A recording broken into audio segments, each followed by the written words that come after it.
Napa-order ako ng bagong condiments bottle dahil dito.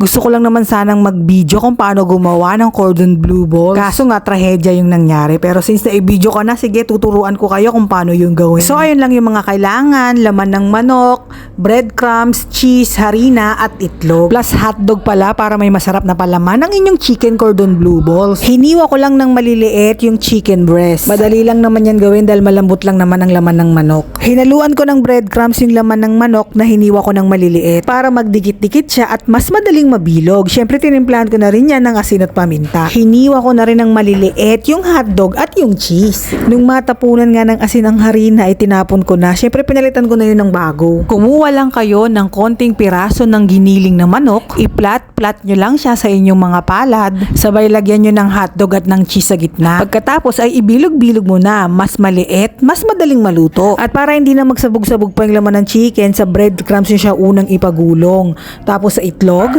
tapos harina, and then final, breadcrumbs ulit. At ganito karami ang nagawa ko sa worth 150 pesos na chicken breast na nabili ko sa Tianggian. Noong nag-trending nga itong condiments bottle na ito, ay syempre bumili ako. Nagustuhan ko nga dito ay masarili siyang kutsara, pero nakapix yung kutsara niya. Kaso lang nakaka-bad trip to kapag puno ay hindi mo maisara, kaya ayun, nagpalit na naman ako. Okay naman na sanang itong pinalit ko. Kaso lang kapag yung mga kasama mo sa bahay ay hindi marunong magsara ng maayos, tsak matatapon talaga siya sa niluluto mo. Disaster talaga. Kaya naghanap ako ng pamalit. Ang nagustuhan ko nga dito ay may sarili na siyang spoon pero hindi naka-fix, kaya masasara mo pa rin siya ng maayos. Plus, glass pa siya para elegante at aesthetic. At meron din siyang space sa ibabaw para sa kutsara para hindi siya nalalaglag sa lalagay ko sa comment section or dyan sa yellow basket ang link kung saan ko siya nabili. Ayun lang mga Jai. Please like, share, and follow.